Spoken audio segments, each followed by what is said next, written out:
Então, boa noite a todos. E é um prazer a gente poder participar, juntando pessoas de longe, de perto, e com o objetivo da gente estudar a palavra de Deus. O tema que eu coloquei ali para a gente meditar um pouco é um texto que eu estava passando meio corrido e parei nesse texto e me deixou assim um pouco inquieto, porque eu achei ele um pouco estranho. E é engraçado que a Bíblia você pode ler várias vezes e sempre tem alguma coisa nova para você aprender e para você cavar mais fundo, né? Essa é a realidade.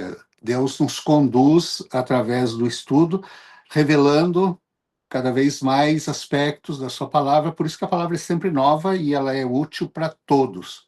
Por isso que a gente precisa estudar a palavra de Deus. E o texto é esse de Êxodo 34, verso 28, e, e vocês vão ver alguma coisa, não sei quantos já leram, mas alguma coisa estranha aqui que me chamou a atenção.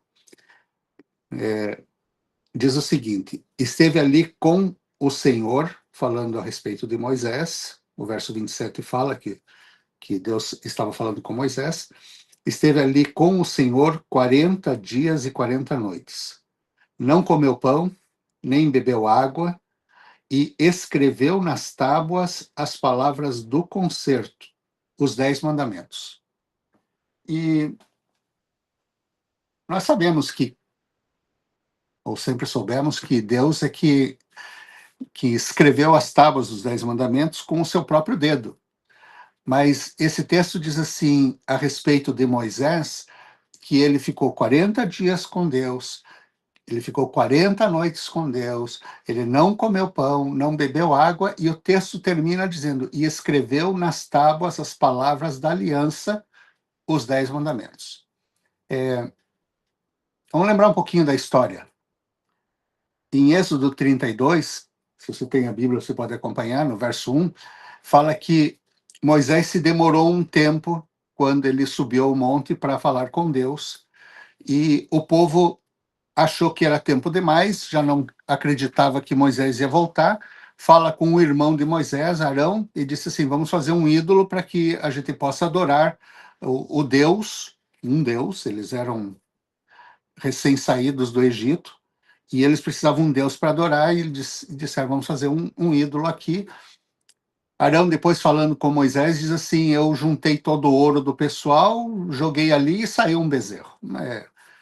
É meio geração espontânea esse bezerro, segundo o que Arão falou, mas a verdade é que foi moldado um bezerro de ouro e o povo estava adorando.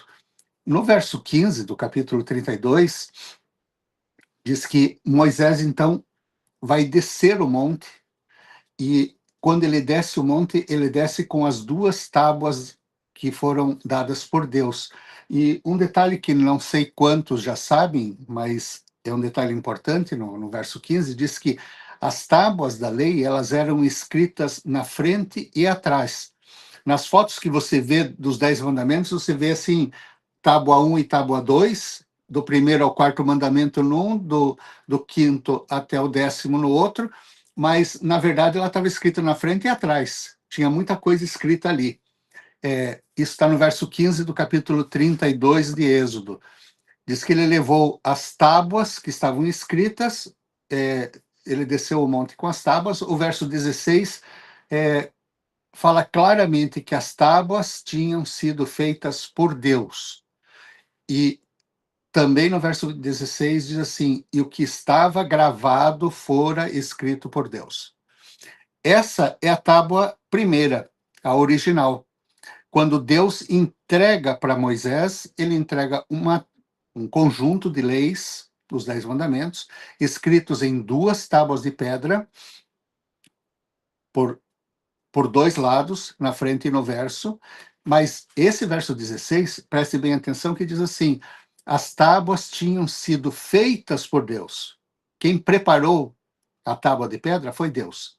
E o que estava escrito nelas também foi escrito por Deus. As duas coisas, tanto a tábua quanto a lavração, o que foi escrito.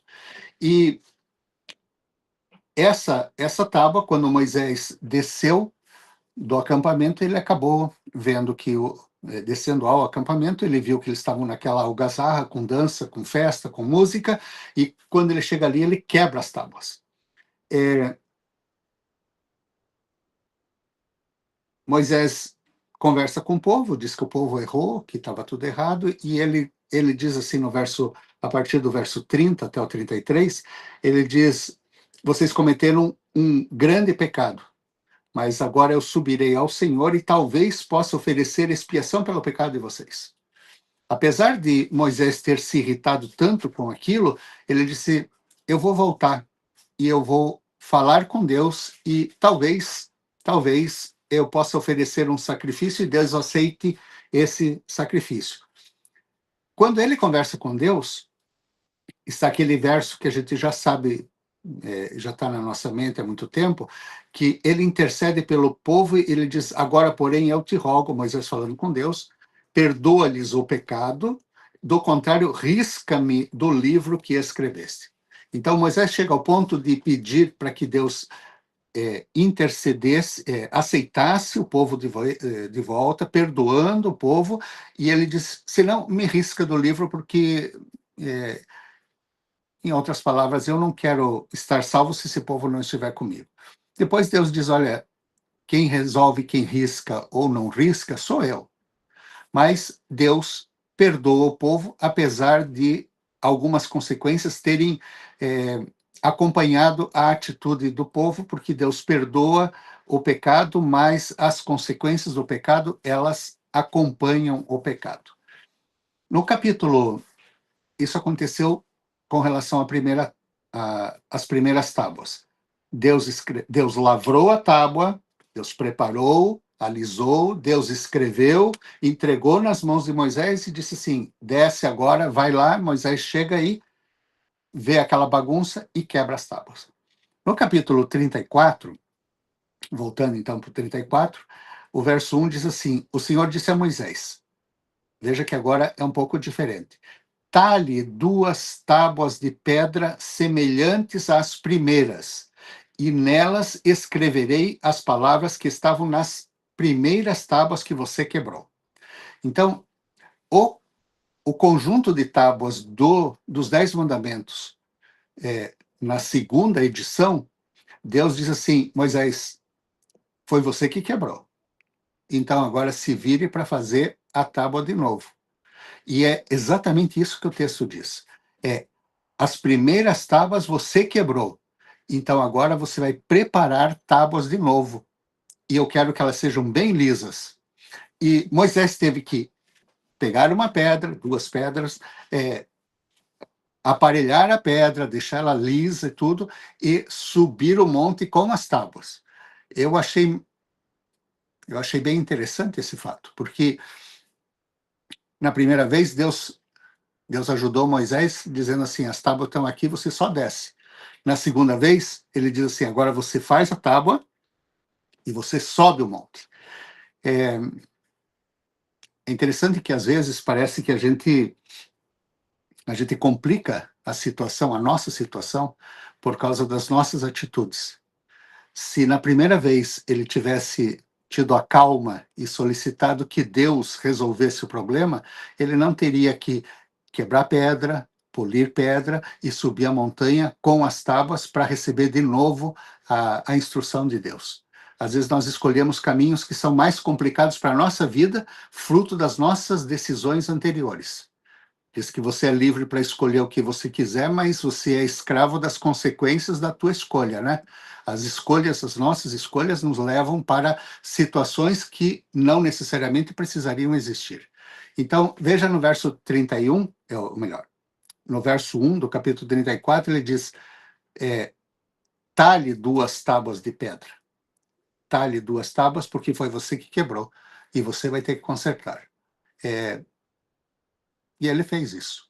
Ele fez as tábuas, e a pergunta é: em função do verso que nós lemos no verso 28, Êxodo 34, 28, que diz assim que ele ficou 40 dias lá, não comeu, não bebeu, e escreveu os 10 mandamentos. A pergunta é, aquelas tábuas que ficaram acompanhando o povo de Deus, elas tinham sido escritas por Moisés ou por Deus? Qual é o tamanho dessas tábuas? Bom, pelas dimensões da arca, porque Deus disse assim, você faz as tábuas, mas também vai fazer uma arca, uma prateleira lá, né? Uma gaveta. E esse lugar, essa arca, esse baú, ele media 1,15 m aproximadamente de largura, 70 de altura, 70 de profundidade. 1,15 m, 70 por 70. Ali dentro deveriam ficar as 2 tábuas, mais um pote do maná e a vara de Arão que tinha florescido. Foi isso que depois ficou sendo ocupada essa arca, né? E cada tábua da lei, ela tinha o tamanho assim para caber nesse lugar, de 1,15 m por 70, tipo assim, um padrão de um papel A1, sabe? O papel A1, o corte A1, ele tem quase 60 por 85. Era mais ou menos assim, escrito na frente e atrás 2 tábuas. Bom, essas 2 tábuas, que não deveriam ser muito fininhas e que pesavam, foram as que Moisés trouxe e depois acompanhou o povo durante 800 anos, pelo menos. A gente vai falar um pouquinho sobre isso depois. A questão agora para a gente pensar é, e quem que escreveu? Porque se você pega esse texto, o verso 28, diz assim, não bebeu, não comeu, e escreveu nas tábuas as palavras do concerto. Não comeu, não bebeu e escreveu. Será que as tábuas que acompanharam a história do povo de Deus tinha a caligrafia de Moisés? Isso que me incomodou nesse texto.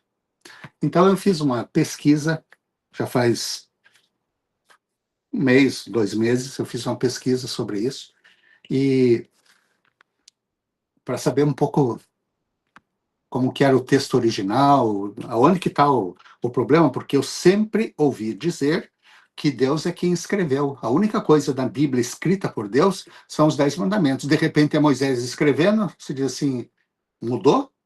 Ou a gente nunca entendeu? Bom, a, a conclusão do estudo é a seguinte, Moisés permaneceu com Deus. Eu peguei os textos a partir do hebraico massorético. É o texto em hebraico antigo, que foi, não posso dizer alfabetizado, mas foram colocadas vogais na escrita hebraica para não se perder a pronúncia, a entonação. Então, é esse o texto que é usado pelos judeus e por todos os cristãos para a tradução da Bíblia. É esse texto que vai do século VI ao século X da nossa era, é o texto aceito e é o que a gente tem de mais antigo e escrito, de mais antigo em hebraico, escrito numa versão que é aceita tanto pelos judeus quanto pelos cristãos. O que existe também de antigo é a Septuaginta, mas ela já é em grego, né? Que ela é anterior. Mas, segundo esse texto, a versão literal seria: esteve ali com o Senhor 40 dias e 40 noites. Pão não comeu e água não bebeu, e escreveu nas tábuas as palavras da aliança, as 10 palavras. Bom, o fato é que ele não explica exatamente quem é que escreveu. Dá a entender que foi Moisés, porque ele está sempre dizendo que Moisés não comeu, não bebeu, e depois vem e escreveu. Só que quando ele vem para esse verso, que diz e escreveu nas tábuas, o verbo na terceira pessoa do masculino singular, o sujeito ele está oculto, não é um sujeito declarado. Com relação a quem comeu e quem bebeu, você tem claramente que isso foi Moisés. Mas depois, quando vem falar sobre quem escreveu, o sujeito é oculto na versão original em hebraico. Bom, o texto ele não esclarece 100%, ele também não fala que eram os 10 mandamentos, ele diz que são as 10 palavras, em hebraico é devarim, de onde vem o decálogo. Então são os 10 mandamentos, mas a palavra que está ali não é mitzvot, que seriam mandamentos, mas devarim, que quer dizer as 10 palavras. A Bíblia de Jerusalém, que é uma outra Bíblia bastante séria em termos de tradução, ela diz assim, Moisés esteve ali com Iavé 40 dias e 40 noites sem comer pão, nem beber água. Ele escreveu nas tábuas as palavras da aliança, as 10 palavras. É muito semelhante ao texto hebraico. Bom, o que muda na Bíblia de Jerusalém? Ali é colocado o nome Iavé, no lugar de Senhor, que é o título de Deus, o nome de Deus. Mas ele mantém a preservação de as 10 palavras, respeitando o texto hebraico. A pergunta é quem é que escreveu, afinal? Deus ou Moisés? Bom, alguns argumentos a favor de Moisés. É o critério que é chamado de critério da proximidade gramatical. O verso contém 4 verbos consecutivos na terceira pessoa do singular.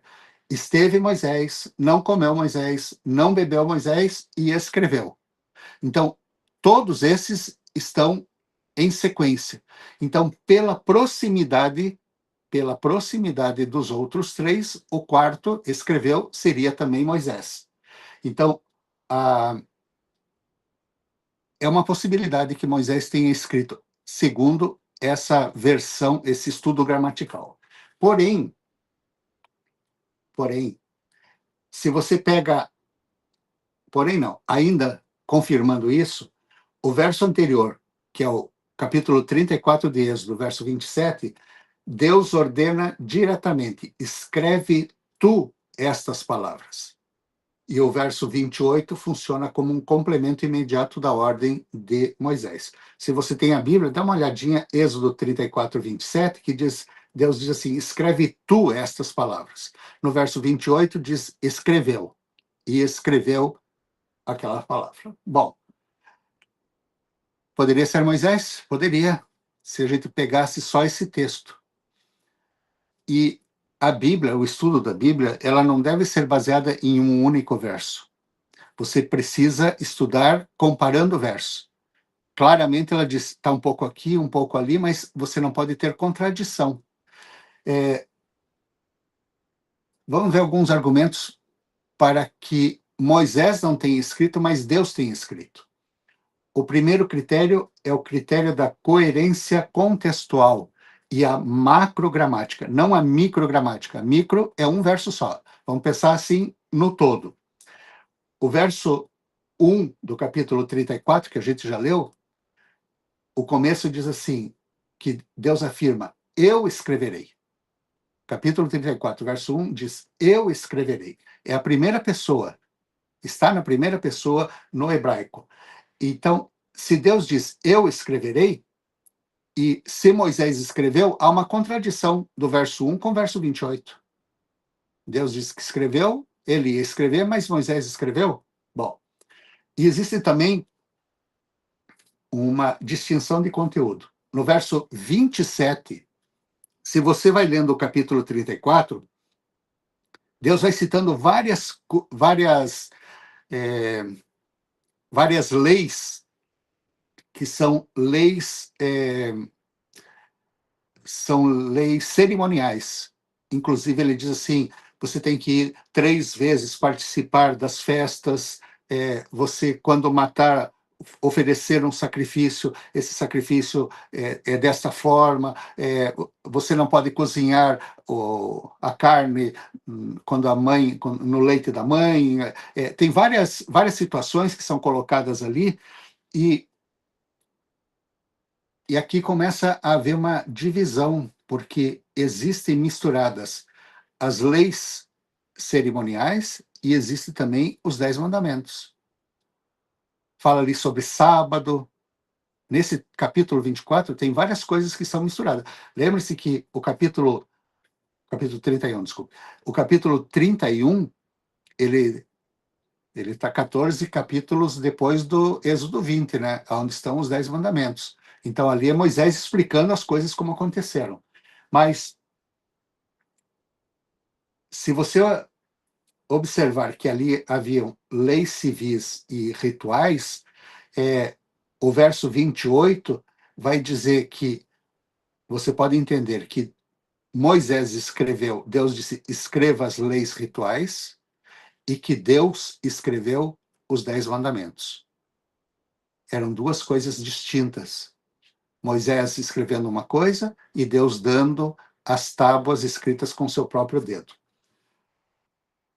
Só que isso não é suficiente para a gente garantir que realmente é o que aconteceu.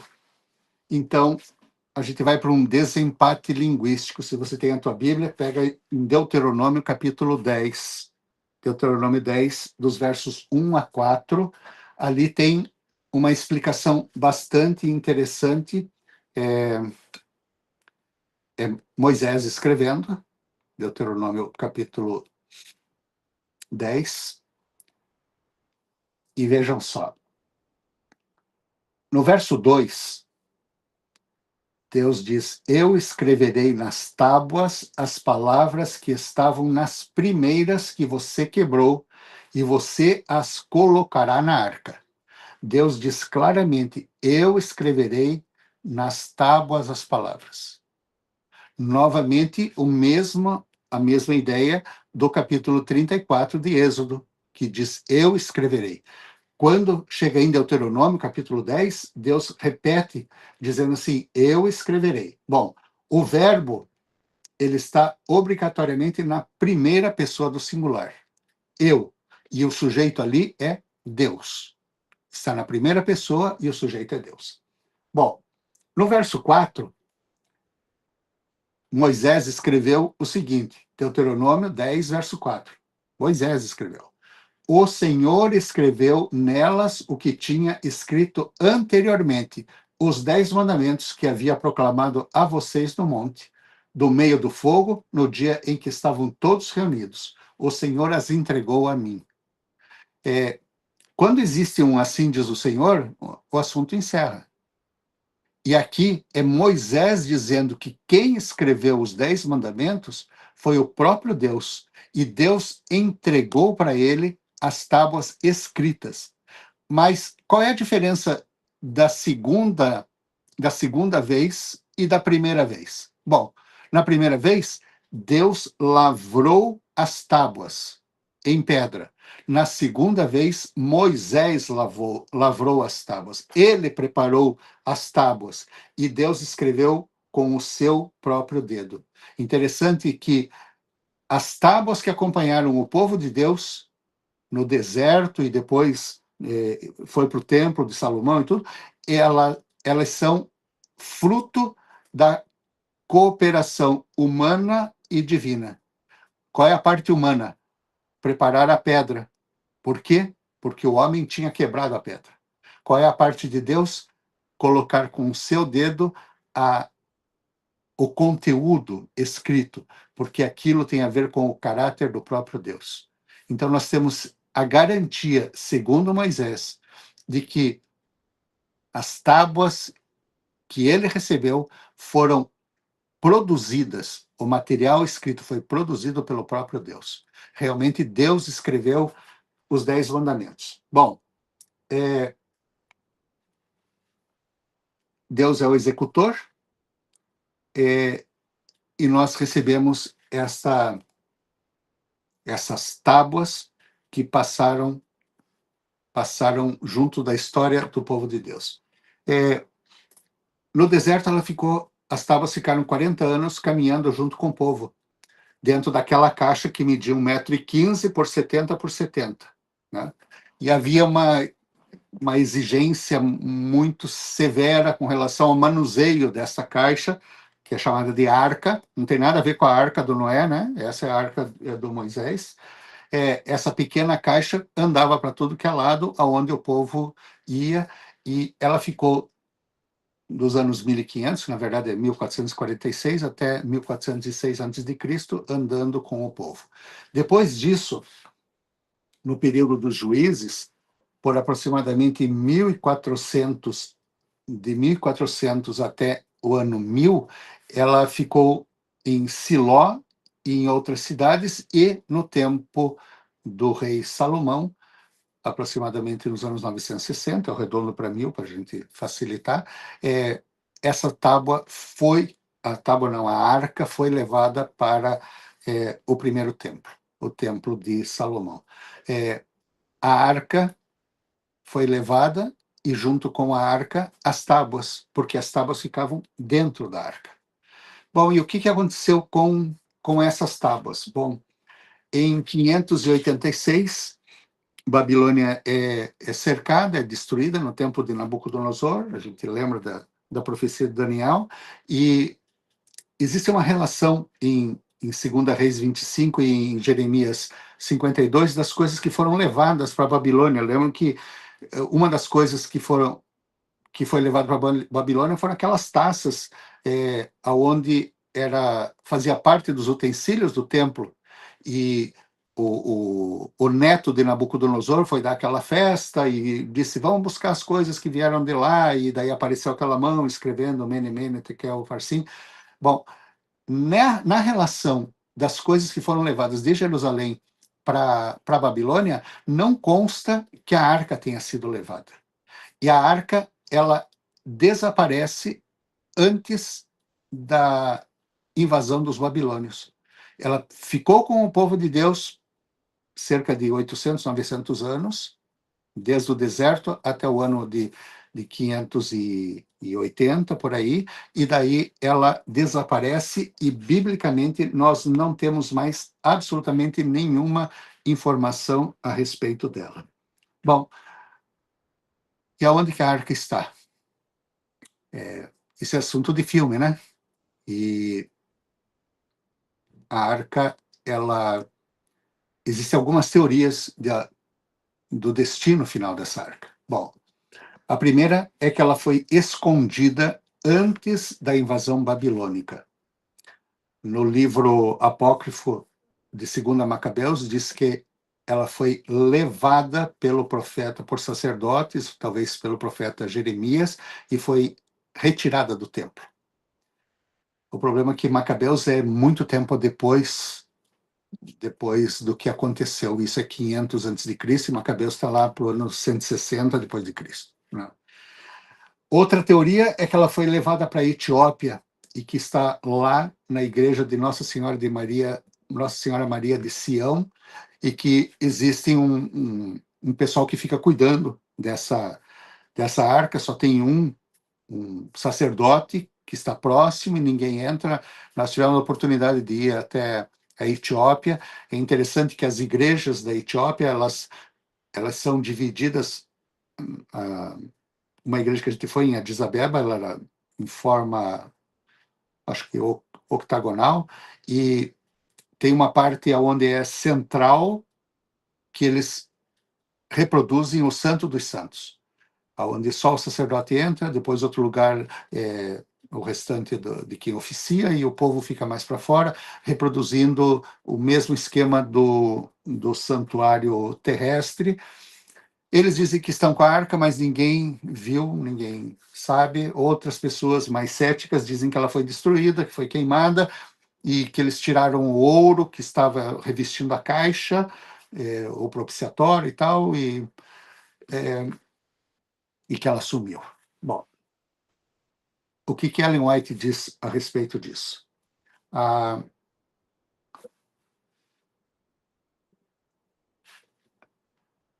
Eu já ouvi algumas pessoas dizendo assim que a arca ou que as tábuas foram levadas para o céu, né? E os textos, História da Redenção, diz assim, História da Redenção, capítulo 24, página 195, diz: esses homens justos, exatamente antes da destruição do templo, removeram a sagrada arca que continha as tábuas de pedra e, com lamento e tristeza, esconderam-na numa caverna. Esta sagrada arca ainda está oculta, jamais foi perturbada desde que foi escondida. Segundo Ellen White, a arca e as tábuas foram retiradas do templo antes da destruição. Um outro texto no livro Grande Conflito, ela fala sobre a arca no céu, e talvez seja esse um texto que dê para entender que a arca foi levada, mas diz o seguinte: a lei de Deus no santuário celeste é o grande original de que os preceitos inscritos nas tábuas de pedra registradas por Moisés no Pentateuco eram uma transcrição exata. Ela diz que a lei de Deus no céu é o original do que foi copiado para as tábuas de pedra. Outro texto do Grande Conflito diz, falando sobre o livramento dos justos no final, diz que aparece então contra o céu uma mão segurando as duas tábuas de pedra dobradas uma sobre a outra. Essa santa lei, a justiça de Deus, que entre trovões e chamas foi proclamada no Sinai, é agora revelada aos homens como a regra do juízo.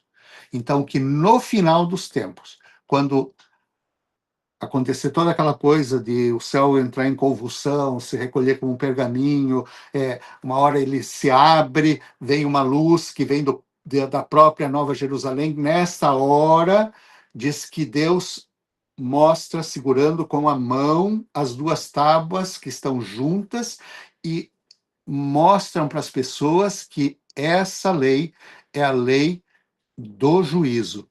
E ali as pessoas aceitam a sua condenação porque negligenciaram a palavra de Deus e ensinaram para outras pessoas as coisas erradas, contrárias à lei de Deus.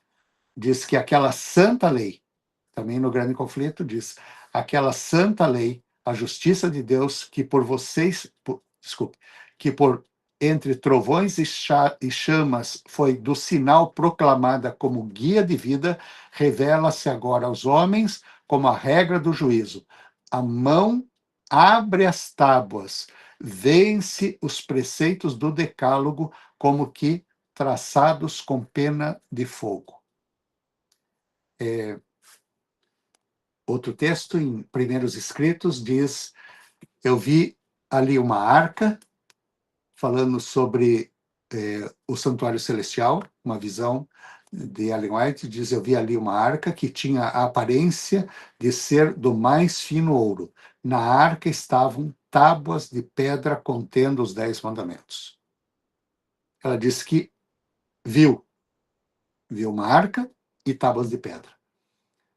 Outro texto, em Testemunhos para a Igreja, diz: Jesus levantou a tampa da arca e contemplei as tábuas de pedra nas quais estavam escritos os 10 mandamentos. Jesus levanta a tábua e ali estão as tábuas. E em manuscrito, o manuscrito número 20 de 1906, diz o seguinte: há um santuário e nesse santuário está a arca. E na arca estão as tábuas de pedra. Existe um santuário no céu. No santuário do céu existe uma arca, e na arca estão as tábuas de pedra. Estas tábuas de pedra estão nos céus e serão trazidas naquele dia em que se assentar o juízo e os livros forem abertos, e os homens forem julgados segundo as coisas escritas no livro. Eles serão julgados pela lei escrita pelo dedo de Deus, e dada a Moisés para ser depositada na arca. Está aqui, está no céu, está enterrada, onde está, é só uma cópia. A verdade é a seguinte: no céu existe um original, Deus codificou isso e entregou para Moisés. Moisés trouxe do monte, colocou dentro da arca. Antes da destruição de Jerusalém, as tábuas foram retiradas daquele lugar, juntamente com a arca, e tanto a arca quanto as tábuas foram salvas da destruição de Jerusalém por Babilônia, não foram levadas para Babilônia, e ela será a norma do juízo. Bom, de tudo isso que a gente viu, o que importa realmente, importa que a gente, ao estudar a Bíblia, a gente entenda o contexto do texto bíblico, e se a gente tem alguma dúvida, a gente procure mais informação da própria Bíblia. Eu lembro do texto de Jesus, um texto que é muito mal interpretado. Jesus chega para Pedro e diz: tu és Pedro, e sobre esta pedra edificarei a minha igreja. Se você pega esse texto dentro da microgramática, que é só esse texto, com certeza Pedro é a pedra sobre a qual a igreja está firmada. Mas se você pega a macrogramática, você pega mais textos, você vai para Pedro, em 1 Pedro capítulo 2, do verso 4 ao 8, Pedro diz assim que Jesus é a pedra viva, reprovada na verdade pelos homens, mas para com Deus eleita e preciosa. Ele diz que Jesus é a pedra viva. Ele diz também, ele cita o Velho Testamento, que diz: eis que põe em Sião a pedra principal da esquina, eleita e preciosa, a quem nela crer não será confundido. Paulo, escrevendo aos Efésios, ele diz: edificado sobre o fundamento dos apóstolos e dos profetas, de que Jesus Cristo é a principal pedra de esquina. Então, quando você compara textos, você entende a palavra de Deus. E se a gente não tiver essa vontade de buscar e cavar fundo e ir atrás, a gente vai amontoar só dúvidas, e daí a palavra não transforma, não edifica, e a palavra não faz a gente crescer, porque ela realmente é a que nos fortalece. A fé vem pelo ouvir da palavra de Deus. Então, quando nós buscamos a palavra de Deus, a gente aprende e cresce. Se a gente não entende alguma coisa, a Bíblia diz assim: quem tem falta de entendimento, peça que Deus dá. Ele dá entendimento a respeito da sua palavra. E hoje nós temos tanta facilidade em cavar mais fundo, comparar textos com textos, versões com versões, e procurar ir além da superficialidade. A Bíblia diz que os bereanos tinham uma vantagem sobre os demais, porque eles iam a fundo para ver se as coisas que Paulo e as coisas que os apóstolos estavam falando eram realmente daquele jeito ou era de outro. Que a gente também possa participar do espírito dos bereanos, querendo descobrir cada vez mais, porque a Bíblia tem muita coisa para nos mostrar, tem muita coisa que a gente não entende, mas tem muita coisa revelada que é suficiente para a nossa salvação. Que Deus nos ajude a crescer em entendimento através da presença do Espírito Santo quando nós estudamos a sua palavra.